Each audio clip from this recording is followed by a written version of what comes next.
মা হাজেরা পাগলনির মতো কাঁদেন আর আল্লাহর কাছে বলেন, হে আল্লাহ, নিজে না খাইয়া থাকতে কোনো বাধা নাই, তবে সন্তানের ক্ষুধার কান্না সহ্য করতে পারি না রে মালিক।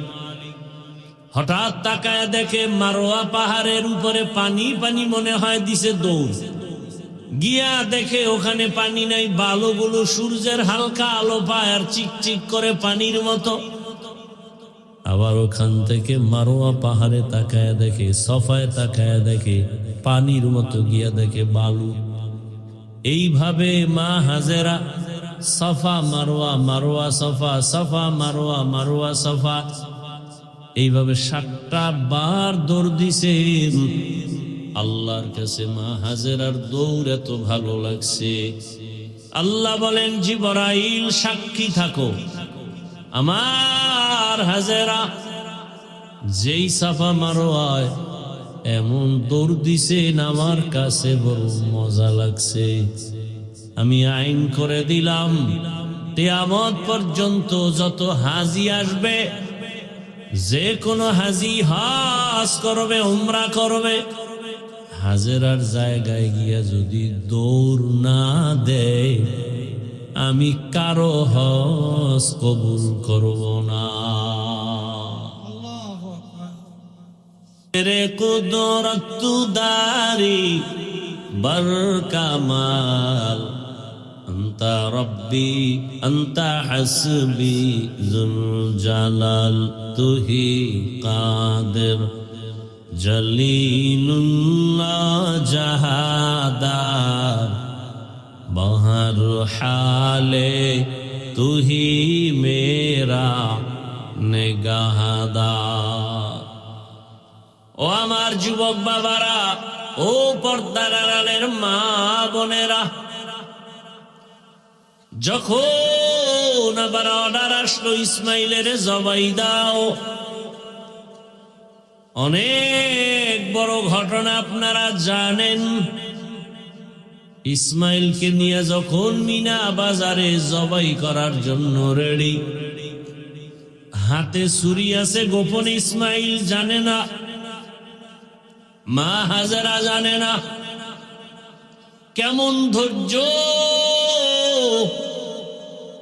ইব্রাহিম নবী সন্তান ইসমাইলকে বলে, ইন্নী আরা ফিল মানাম আন্নী আযবাহুকা ফানজুর মাযা তারা। ও ইসমাইল, আমি স্বপ্ন দেখছি, ঘুমের মধ্যে তোমাকে জবাই করতেছি, বলো তোমার মতামত কি? কেউ নাই, ছেলে আর বাবা এক জায়গায়, বাচ্চা তো অবুঝ। কেমন সন্তান, কেমন ধৈর্য! সাথে সাথে বাবার কথা শুনে সন্তান ইসমাইল বলেন, ইয়া আবাতি ইফআল মা তু'মার সাতাজিদুনি ইনশাআল্লাহ,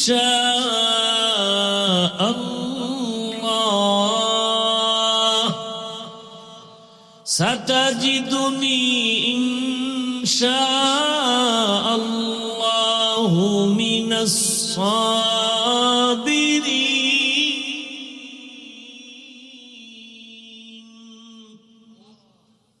আব্বাজান, আর 1 মিনিট দেরি নেই, আপনি যা দেখছেন তা তাড়াতাড়ি পালন করেন, অর্থাৎ আমাকে কি করেন? জবাই করেন। ইনশাআল্লাহ আমাকে ধৈর্য ধারণকারীদের মধ্যেই পাবেন। আমি আপনার কথা মান্য করব না, তাড়াতাড়ি। কারণ যদি আবার আল্লাহ হুকুমটা ঘুরায় ফেলে, আমরা ফেল হয়ে যাব। তবে আব্বা জান, আমাকে আপনি জবাই করবেন কথাটা যদি বাড়ি বসে বলতেন, আমি আমার দুঃখিনী মায়ের থেকে চির বিদায়ের সালাম দিয়ে আসতাম। আমার মা এত কষ্ট করে আমাকে লালন পালন করে বড় বানাইছে, একটু পানিও ছিল না, কত কষ্ট করে জীবন যাপন করেছে। জঙ্গলের ভেতরে আমার মা আল্লাহর উপরে ভরসা করে এত কষ্ট করেছেন। ওই মাকে যদি একটু সালাম জানায় আসতাম, মায়ের কলিজা ঠান্ডা হয়ে যেত। আপনি বলেন নাই বিদায় বেলা আমার মা যদি আমাকে না পায়, ইসমাইল ইসমাইল বলে চিৎকার মেরে কাঁদবে। আমার মাকে আমার রক্ত মাখা জামা কাপড় দিয়ে আমার মা দেখে কিছুটা শান্ত হবে, আর আমার সালাম দিবেন, আর মাকে বুঝায় বলবেন দুনিয়াতে সন্তান তো একদিন বিদায় নিবে। ইসমাইল তো চলে গেছে, হাসরের ময়দানে সন্তানের সাথে মোলাকাত হবে। বিসমিল্লাহির রহমানির রহিম।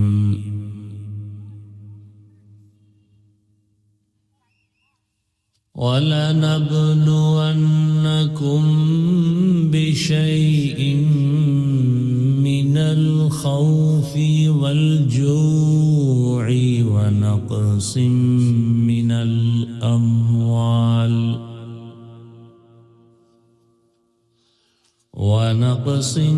مِّنَ الْأَمْوَالِ وَالْأَنفُسِ وَالثَّمَرَاتِ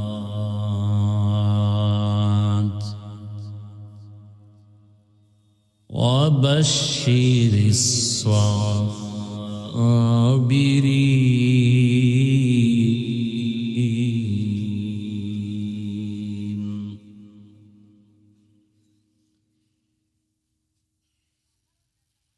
وقال النبي صلى الله عليه وآله وسلم: من يرد الله به خيرا يصب منه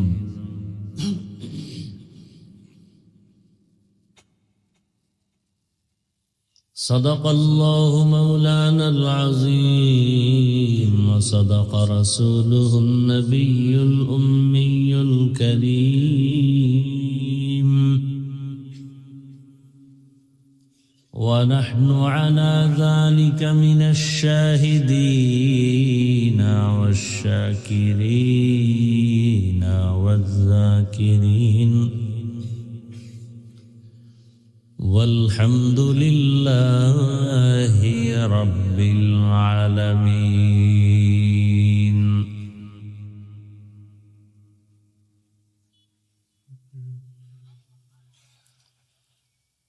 سبحانك لا علم لنا إلا ما علمتنا إنك أنت العليم الحكيم.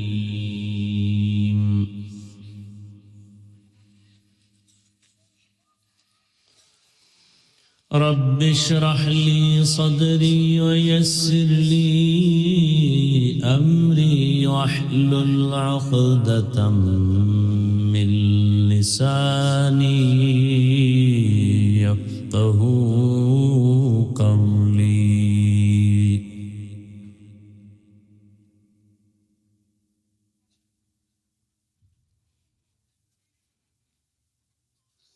सूरज ने दिया अपनी शुआओं को ये पैगाम, सूरज ने दिया अपनी शुआओं को ये पैगाम, दुनिया है अजब चीज को भी सुबह को भी शाम, दुनिया है अजब चीज को भी सुबह को भी शाम.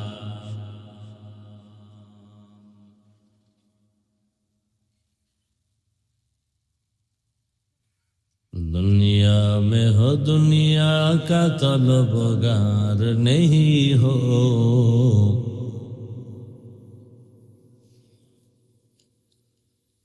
दुनिया में हो दुनिया का तलबगार नहीं हो।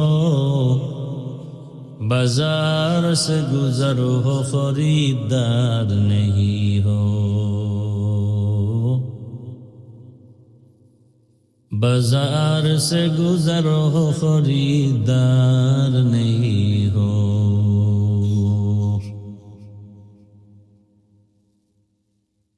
मकबूल है शाद है काबिल तो बहुत है। मकबूल है शाद है काबिल तो बहुत है। आईना के मानिंदे तू नहीं दिल तो बहुत है। आईना के मानिंदे तू नहीं दिल तो बहुत है।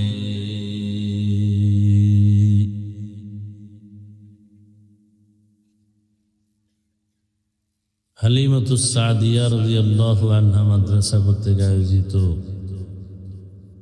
বার্ষিক ওয়াজ মাহফিল 3 জানুয়ারি 2026।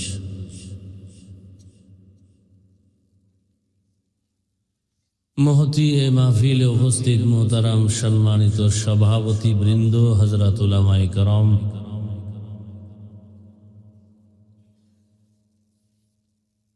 অত্র অঞ্চলের বিভিন্ন স্থান থেকে আগত আল্লাহ পাকের আশিকিন, জাকিরিন, শাকিরিন, মুহিব্বিন, মুরব্বিয়ান এজাম, কলিজার টুকরা আমার সমবয়সী যুবক বন্ধুগণ, স্নেহের ছোট ভাই, পর্দার আড়ালে মা বোনেরা,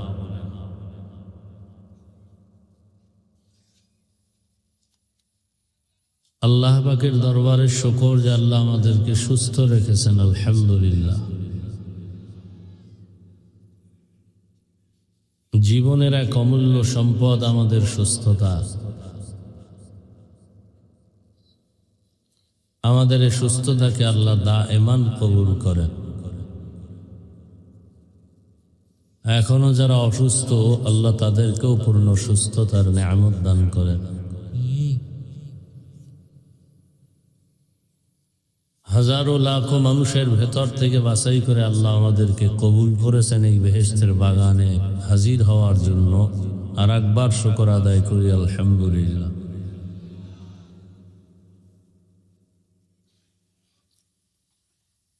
দরুদ ও সালাম সৈয়দুল মুরসালিন, রহমাতুল লিল আলামিন, শফিউল মুজনিবিন, খাতামুন নবিয়্যিন, সৈয়দুস সাকলাইন, ইমামুল মুরসালিন, হযরত মুহাম্মদুর রাসূলুল্লাহ। সবাই পড়েন। নবীজির নামে দরুদ পড়লে লাভ না ক্ষতি? আল্লাহ আমাদের বেশি বেশি দরুদের আমল করার তৌফিক দান করেন। উলামায়ে কেরাম আলোচনা করেছেন, আমার পরেও আলোচনা চলবে।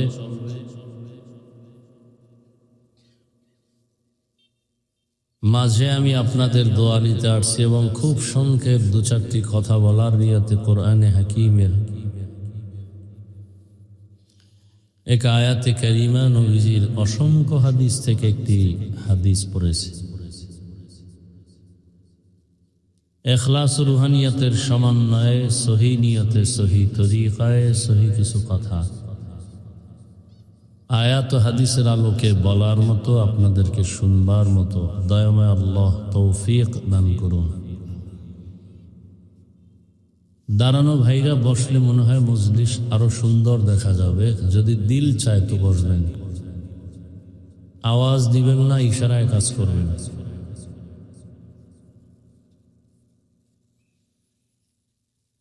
আমি যে আয়াত তেলাওয়াত করেছি, আল্লাহ বলেন, وَلَنَبْلُوَنَّكُمْ بِشَيْءٍ مِّنَ الْخَوْفِ وَالْجُوعِ وَنَقْصٍ مِّنَ الْأَمْوَالِ وَالْأَنفُسِ وَالثَّمَرَاتِ। অবশ্যই আল্লাহ মুমিনকে পরীক্ষা করবেনই করবেন।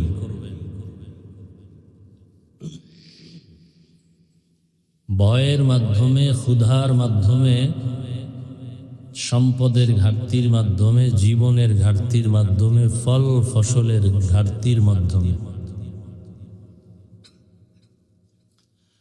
অবাশির সাবিরিন, সুসংবাদ তাদের জন্য যারা সাবিরিনদের অন্তর্ভুক্ত।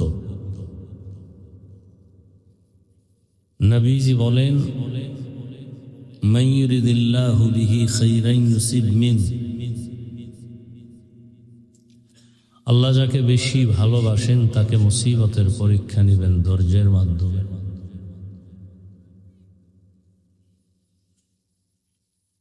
আয়াত ও হাদিসের মাধ্যমে মূল যে বিষয়টা আমরা উপলব্ধি করলাম, যে বিষয় আমাদের স্পষ্ট, সেটা হলো আল্লাহ আমাদেরকে পরীক্ষার জন্য পাঠিয়েছেন। পরীক্ষা কেন করবেন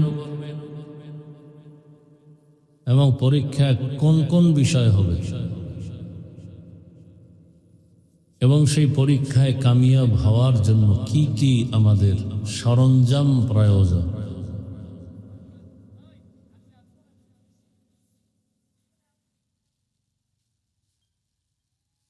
আল্লাহ পরীক্ষা করবেন কেন, এর কথার জবাবে আর এক আয়াতে আল্লাহ বলেন, আমি কেন পরীক্ষা করব।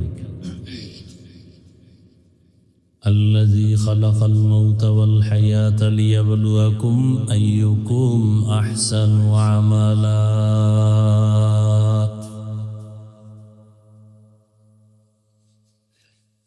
আমি আল্লাহ মরণ আর জীবন মাঝে মানুষকে দুনিয়াতে পাঠিয়েছি, মৃত্যু সৃষ্টি করেছি, হায়াতও দিয়েছি। আমি যাচাই বাছাই করে দেখব, পরীক্ষা করে দেখব কারা উত্তম আমল করে। আল্লাহ পরীক্ষা করে কি দেখবেন? কে উত্তম আমল করে।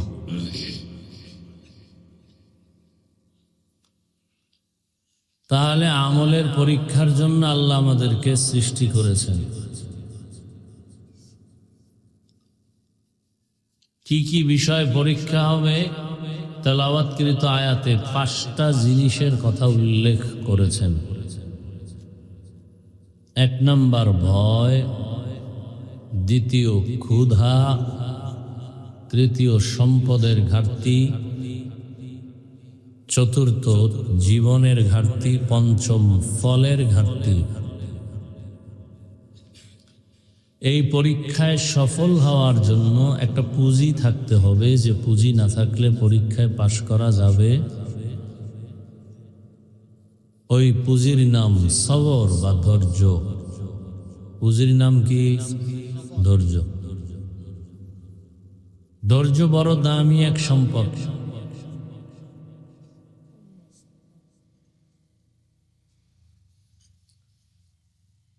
এই ধৈর্য আবার 3 ভাগে ভাগ করা হয়েছে। ইবাদতের বেলায় ধৈর্য, মুসিবতের বেলায় ধৈর্য, গুনাহের বেলায় ধৈর্য। এই ধৈর্য পুঁজির দাম কেমন? আল্লাহ এ বিষয়ে অনেক আয়াতে অনেক তাকিদ দিয়েছেন। ইয়া আইয়ুহাল্লাযীনা আমানুসবিরু ওয়া সাবিরু ওয়া রাবিতু ওয়াত্তাকুল্লাহ।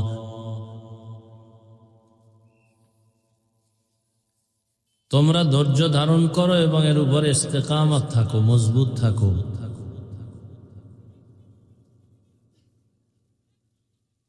এই ধৈর্যের ফল কি? অনেক ফল। এর মধ্যে বড় বড় পুরস্কার 2টা। ভাই ডিস্টার্ব করেন কেন?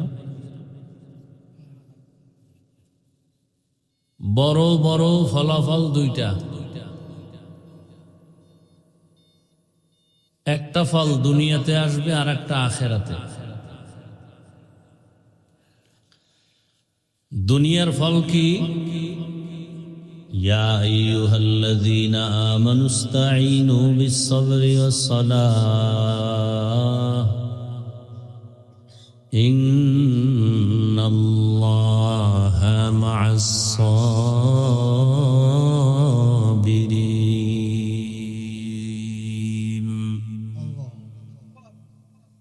ও মুমিন,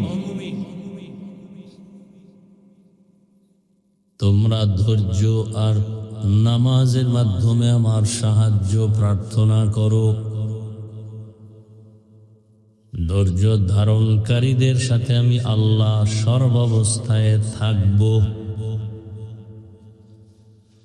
তাহলে ধৈর্য ধারণকারীদের সাথে কে আছেন?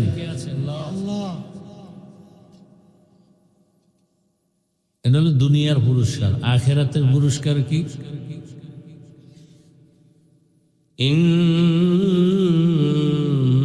ইন্নামা ইউওয়াফফাস সাবিরুনা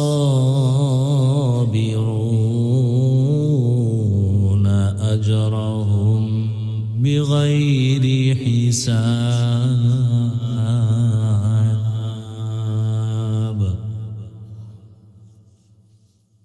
হাসরের দিন আল্লাহ তাকে বিনা হিসাবে জান্নাত দিয়ে দিবেন। এর থেকে আর বড় পুরস্কার আছে?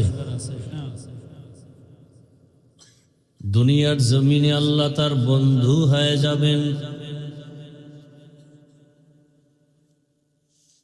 আল্লাহ যদি আমার বন্ধু হয়ে যান,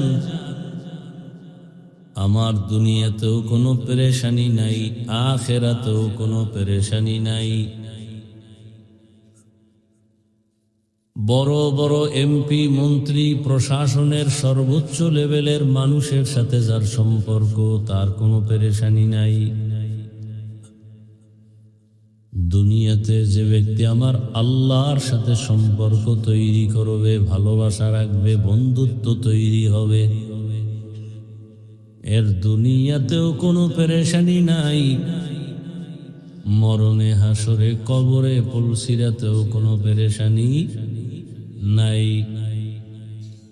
আল্লাহ বলেন, ধৈর্যের সাথে জীবনটাকে নিয়ে আগায় যাও, আমি তোমাকে বিনা হিসাবে জান্নাতে পৌঁছাইয়া দিব। আতিনা ফি দারে দুনিয়া না হাসান, আতিনা ফি দারে উকবানা হাসান, ইয়া গিয়াসাল মুস্তাগীসিন ইহদিনা লাফতিখারা বিল উলুমি ওয়াল গিনা। হর গরিদে नेको तू तैयार है, जो न मांगे उससे तू बेजार है।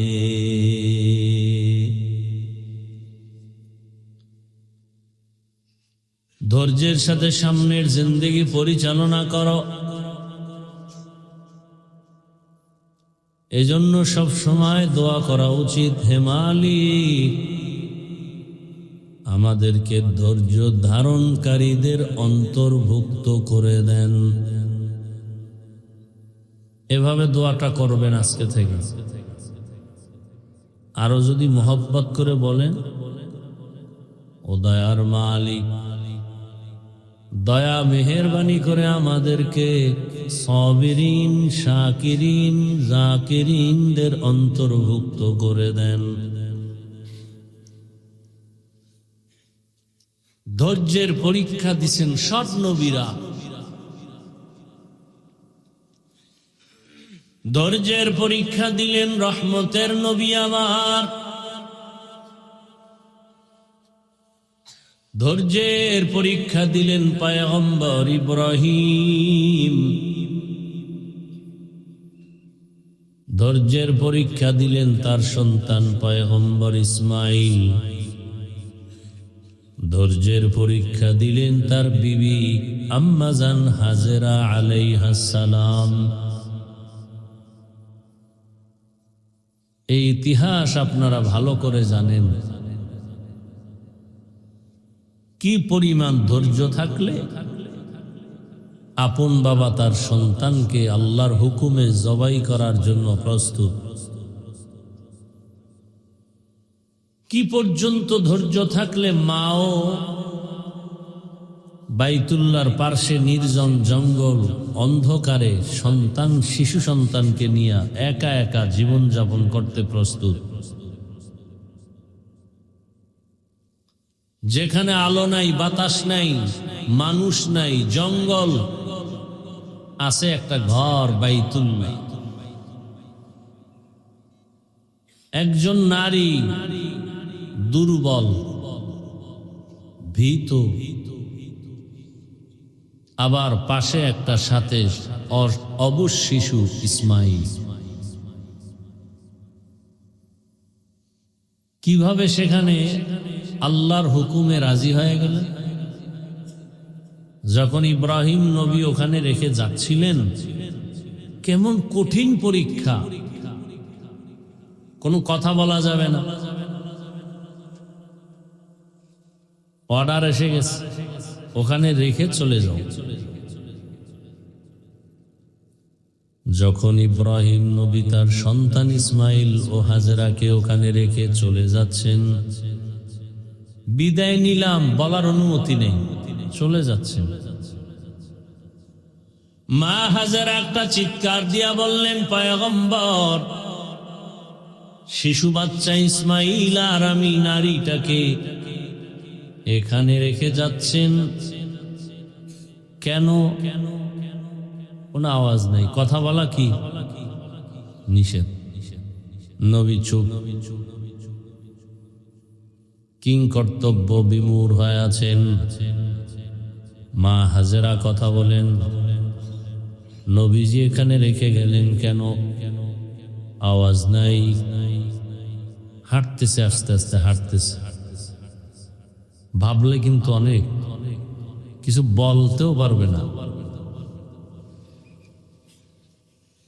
আপনার ইচ্ছায় রাখছেন, আওয়াজ নেই। মা হাজেরাও তো যেমন তেমন নারী না, বলে ফেললেন, হে পয়গম্বর, রবের হুকুমে কি রাখতেছেন? হালকা মাথা নাড়া দিছে, হ্যাঁ। আওয়াজ নেই, শুধু মাথায় ইশারা করে বলছেন হ্যাঁ। সাথে সাথে মা হাজেরা কান্না শুরু করলেন। ও রহমতের নবী পয়গম্বর, এখানে কোনো আলো নাই, বাতাস নাই, মানুষ নাই, জঙ্গল আর জঙ্গল, অন্ধকার। আপনি চলে যাবেন, আমার রবের হুকুমে আমরা সব রাজি হয়ে গেলাম। আপনি শুধু একটু দোয়া করবেন, আল্লাহ যেন ধৈর্য ধারণের তৌফিক দান করেন। ধৈর্য না থাকলেই পরীক্ষায় আমি ফেল করে ফেলব। ও নবী, একটু দোয়া করবেন। আর আমি হাজেরার খবর নেওয়ারও কোনো প্রয়োজন নাই। মাঝে মাঝে যদি আপনার মনে চায় শিশু ইসমাইলকে দেখিয়া যাবেন। রুটি আর সামান্য পানি শেষ হয়ে যাবে, 2-3 দিনের বেশি থাকবে না। কেমনে যেখানে থাকবো, একটা পুরুষ নাই, আমি নারী, কোনো বাজার নাই, কোনো আলো নাই, কোনো মানুষজন নাই, কিভাবে জঙ্গলে থাকবো? নিজে নিজে বলেন আর নিজেকে সান্ত্বনা দিতেছেন। রবের উপরে এত বড় ভরসা। ও নবী, শুধু দোয়া করিয়েন, রব যেন ধৈর্য ধারণের তৌফিক দান করেন। ইব্রাহিম আলাইহিস সালাম কোনো আওয়াজ দিলেনই না। 1 কদম 2 কদম করে করে আস্তে আস্তে হেঁটে হেঁটে হেঁটে হেঁটে ওখানে সফা মারওয়া পাহাড় আছে, ওই পাহাড়ের উপর উঠে আবার নিচে নামলেন। বিবির সাথে কোনো কথা বলা যাবে না। নিচে নেমে এখন আর দেখা যায় না। পাহাড়ের অন্য সাইডে আমার স্ত্রী আর সন্তান।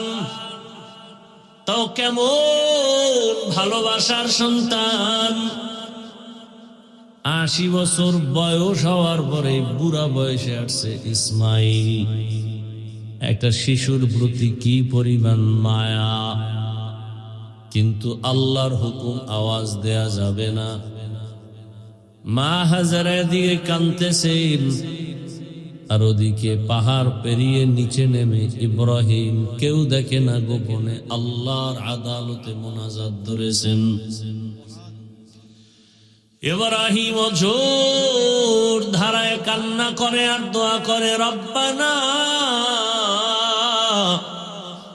ইন্নী আসকানতু মিন যুররিয়্যাতি বিওয়াদিন গায়রি যী যারইন ইনদা বাইতিকাল মুহাররাম। এমন কলিজা ভাঙ্গা দোয়া, ও দয়ার মালিক, তোমার হুকুম অমান্য করি নাই, বিবির থেকে বিদায় নেই নাই, বিবি কথা বলছে জবাব দেই নাই। এই বুড়া বয়সে আমার অন্তরে কি পরিমাণ সন্তানের প্রতি মায়া, তোমার কথা মানতে গিয়া ধৈর্য ধারণের জন্য রাজি হয়ে গেছি। তুমি আমাকে ধৈর্য ধারণের তৌফিক দাও। আর বিদায় বেলা দোয়া করে যাই, এখানে তুমি ওদের রিজিকের ব্যবস্থা করে দিও, মানুষজনের ব্যবস্থা করে দিও, ফল ফসলের ব্যবস্থা করে দিও। নবী দোয়া করে চলে গেলেন। 6 বছর পর্যন্ত আর কোনো সাক্ষাৎ নাই, মোলাকাত নাই। এদিকে 2-3 দিন পরে ইসমাইলের রেখে যাওয়া সামান্য পানি তাও শেষ, মায়ের বুকের দুধ শেষ। সন্তান ইসমাইলের ক্ষুধা, মায়ের যখন দুধ নাই, জিহ্বাটা মুখের মধ্যে দিয়া ইসমাইলকে সান্ত্বনা দিয়েও দেখে জিহ্বা শুকনা হয়ে গেছে।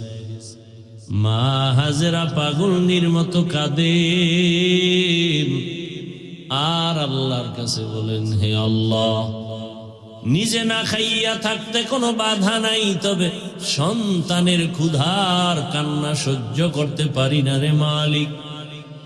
হঠাৎ তাকায় দেখে মারোয়া পাহাড়ের উপরে পানি পানি, মনে হয় দিছে দৌড়।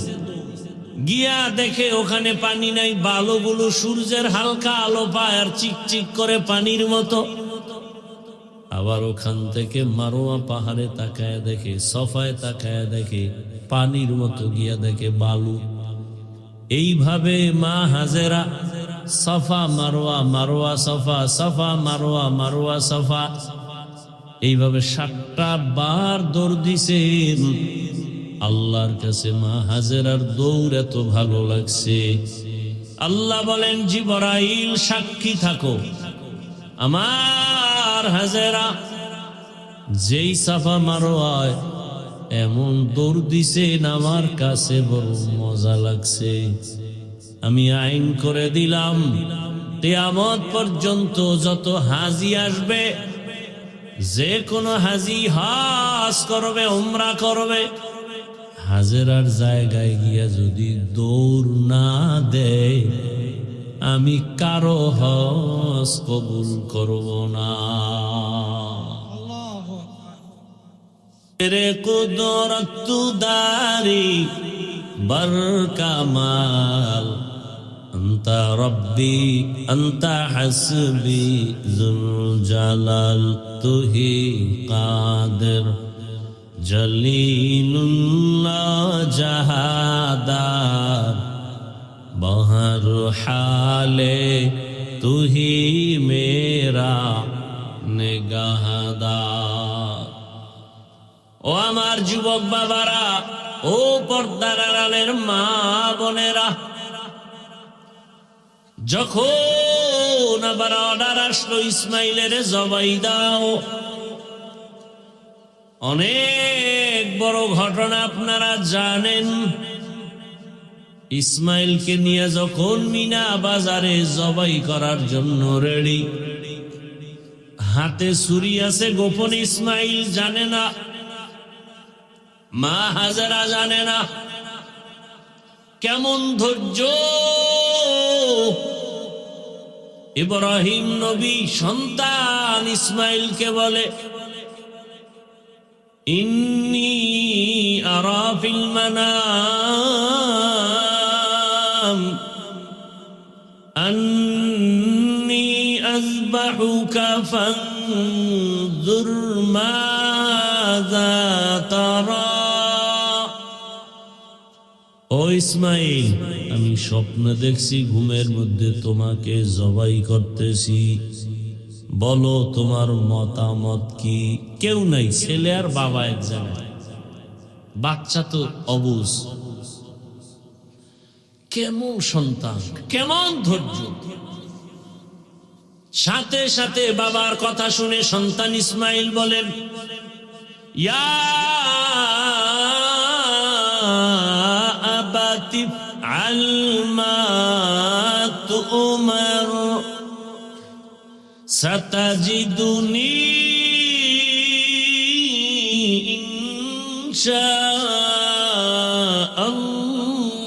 ইনশাআল্লাহ সাতাজিদুনি ইনশাআল্লাহু মিনাস সাবিরিন।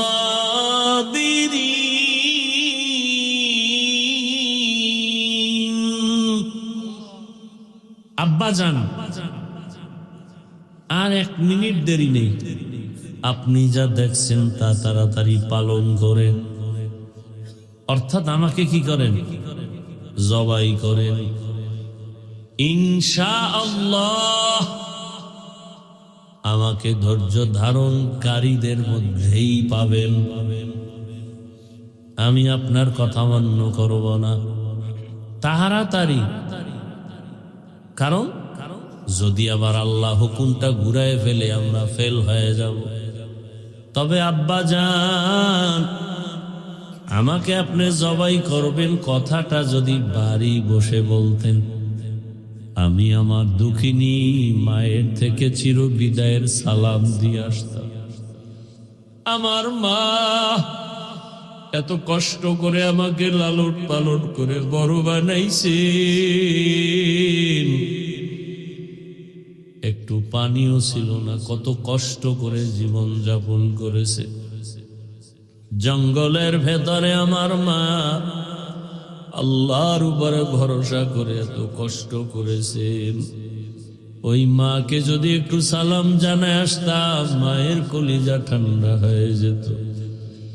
আপনি বলেন নাই বিদায় বেলা আমার মা যদি আমাকে না পায়, ইসমাইল ইসমাইল বলে চিৎকার মেরে কাঁদবে। আমার মাকে আমার রক্ত মাখা জামা কাপড় দিয়ে আমার মা দেখে কিছুটা শান্ত হবে, আর আমার সালাম দিবেন, আর মাকে বুঝায় বলবেন দুনিয়াতে সন্তান তো একদিন বিদায় নিবে। ইসমাইল তো চলে গেছে, হাসরের ময়দানে সন্তানের সাথে মোলাকাত হবে। এই যে কথাগুলো শুনাইতেছি আপনাদের বেলায় কতটা অসম্ভব। এত বয়ান, এত বয়ান, এত বয়ান, মিথ্যা বলা হারাম, গালি দেওয়া হারাম, গীবত করা হারাম, জানেন এরপরও মানেন না। এত বয়ানের পরেও কেন মানতে চান না? জানেন আমার রসুলের আদর্শের টুপি দাড়ি বড় জরুরি, মুসলমান হিসাবে নামাজ বড় দামি, এরপরও কেন আপনি নামাজে আগায় যান না, দাড়ি রাখেন না, পর্দা করেন না? তাদের এত কঠিন পরীক্ষার মাঝেও তারা আমার আল্লাহকে ভুলেন নাই। ও পর্দার আড়ালের মা বোনেরা, আপনার মতো মা, ও ইসমাইল নবীর মা ও মা, আর আপনিও মা। মূসা নবীর মা ও মা, আপনিও মা। ইব্রাহিম নবীর মা ও মা, আপনিও মা। এরে আম্মা জানেরা, হাফেজ কোরআনের মায়ের মতোই তো আপনারা মা। তওবা করেন, ধৈর্য ধারণের সাথে সামনে আগান। মুসিবত আসবে, ধৈর্য হারা হওয়া যাবে না। গুনাহের সুযোগ আসবে, ধৈর্যের সাথে মোকাবেলা করতে হবে, অধৈর্য হওয়া যাবে না। পেছনের গুনাহ থেকে তওবা করেন, মনে মনে আমার আল্লাহকে বলেন, জীবনে তো বেপরদায় কম চলি নাই, আর চলবো না, আর নামাজ ছাড়বো না। ও আমার যুবক বাবারা, তোমার মতো যুবক স্কুল কলেজে লেখাপড়া করে নামাজ পড়ে আসে না নাই? তুমি কেন পারো না রে বাবা?